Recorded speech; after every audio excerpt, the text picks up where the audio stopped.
এবারের ডাকসু নির্বাচনে OBC television news time. আমিও তালেবান, অথচ আমার দাড়িই নাই। Making all kinds of propaganda that this is a very bad thing. They even say I'm a Taliban too. So I'm a Taliban. I don't have the beard, I just left it home. জাতিসংঘের অধিবেশনের ফাঁকে sideline বৈঠকে গতকাল new ইয়র্কে বাংলাদেশের বর্তমান সরকার নিয়ে ভারতীয় প্রোপাগান্ডা নিয়ে এইসব কথা বলেন বাংলাদেশ অন্তর্বর্তীকালীন সরকার প্রধান ডক্টর মোহাম্মদ ইউনূস।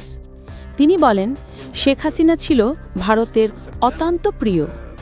ছাত্র আন্দোলনে শেখ হাসিনার পতন মেনে নিতে পারেনি ভারত, তাই ভারতের গণমাধ্যম থেকে সরকার বাংলাদেশ প্রসঙ্গে মিথ্যা প্রোপাগান্ডা ছড়িয়ে যাচ্ছে।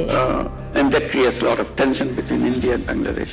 OBC television news time. যুক্তরাষ্ট্রের প্রতিরক্ষামন্ত্রী পিট হেগসেথের সঙ্গে বৈঠকের জন্য বিশ্বের বিভিন্ন স্থানে থাকা শত শত মার্কিন জেনারেল এবং অ্যাডমিরালকে আগামী মঙ্গলবার 30 সেপ্টেম্বর ভার্জিনিয়ায় ডাকা হয়েছে। বেশ কয়েকজন মার্কিন কর্মকর্তা সংবাদ মাধ্যম সিএনএনকে এ তথ্য জানিয়েছেন। একাধিক কর্মকর্তার বরাত দিয়ে প্রতিবেদনে বলা হয়েছে, ভার্জিনিয়ার কোয়ান্টিকোতে অবস্থিত সামরিক স্থাপনায় বৈঠকটি অনুষ্ঠিত হবে বলে ধারণা করা হচ্ছে। তবে কেউই জানেন না যে বৈঠকটি কী নিয়ে, এমনকি জেনারেল এবং অ্যাডমিরালরাও এই বিষয়ে অবগত নন। হঠাৎ করে এত ঊর্ধ্বতন সামরিক কর্মকর্তার সভা আহ্বান করা অত্যন্ত অস্বাভাবিক। OBC television news time. সত্য প্রকাশে অঙ্গীকারবদ্ধ।